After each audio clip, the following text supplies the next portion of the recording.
Celina Mays was born in Miami, Florida, on May 28, 1984, to C.J. Mays and Lynn Vitale, and moved with her parents to New Jersey in 1986. At the time they met, C.J. was a musician and Lynn was working as an exotic dancer. Both of them struggled with substance abuse. Their relationship was tumultuous and eventually led to them separating, leading to a custody battle. Ultimately, Lynn was granted full custody of Celina. Following their separation, CJ moved in with some of his family members and became a member of the Gospel of Christ Ministries, a Pentecostal church in Mount Holly, where his sister, Sarita Smith, was the pastor.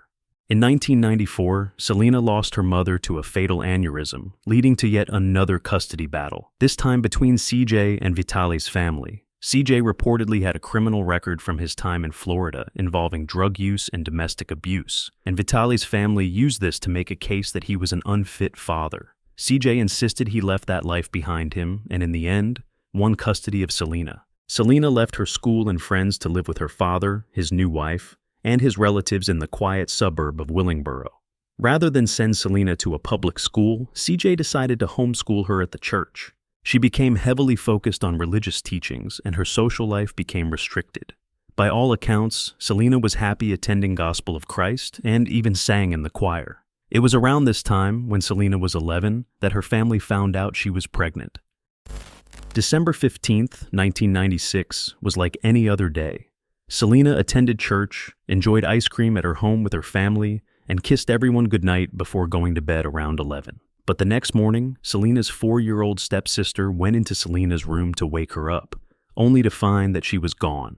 Her pillows and blankets had been made up to give the impression that she was still in the bed sleeping, and all of her personal belongings had been left behind. She hadn't taken anything with her, not even her purse or the prenatal vitamins she was taking for her pregnancy. Celina's family later told police that they hadn't noticed anything suspicious the night of her disappearance.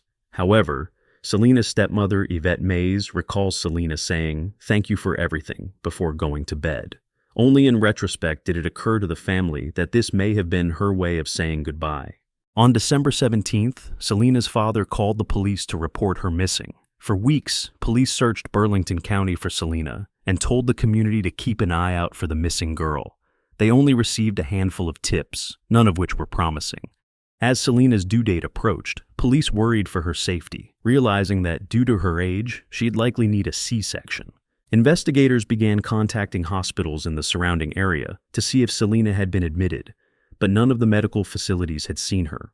Over the years, authorities received more than 250 leads. One particular promising lead emerged in January 1997, when the owner of a local restaurant in Howell, New Jersey, reported seeing Celina in his establishment. The owner said the young girl had been in the company of a pastor and several other people. However, an investigation quickly determined that the girl was not Celina, and they were back to square one. Celina Mays' family history further complicated the mystery behind her disappearance. After Celina disappeared, both sides of the family accused the other of having had something to do with it. Her mother's family accused her dad's side of hiding her and suspected foul play. The Mays family maintained their innocence and in turn accused Celina's mother's side of kidnapping Celina because they still wanted custody of her. Police have long suspected that the church the Mays family went to may have had something to do with Celina's disappearance. After Celina went missing, unsettling rumors about her church began to surface. In the years preceding Celina's disappearance, the church faced several complaints from former members who claimed Sarita Smith ran the church with an authoritarian style. Congregants said Smith seemed to control every aspect of the Mays family's lives. Investigators have reported that many members of the congregation refused to cooperate with the police after Celina vanished, and Smith herself reportedly declined police requests to search the church. Because Celina spent so much time at the church, many speculated that the father of her baby must have been a member as well.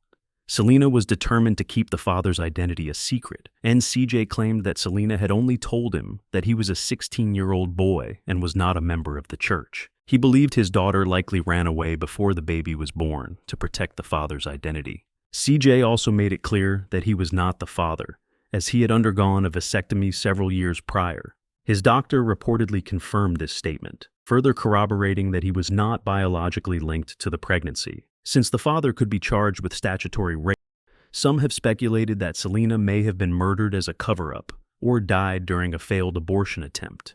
There were also rumors that Sean Smith, Celina's 23-year-old cousin, might be the father, as he was charged with the aggravated sexual assault of 2 teenage girls in 1998. Police attempted to question Sean Smith, who had fathered 6 children with 4 women associated with his mother's church, the same church where May worshipped. However, Smith refused to cooperate. 13 months after May's disappearance, Smith was charged with raping 2 girls, 13 and 16 years old, who, like Mays, lived with him and his mother at the cult home in Willingboro. In the years since Celina's disappearance, many of her family members have died, including her father, and the Gospel of Christ Church has shut down, leaving countless questions unanswered. Nearly 30 years after her disappearance, police have not given up searching in hopes that social media will bring more answers to light. To this day, no one knows who the father is, and no one knows what happened to Celina on the night she disappeared.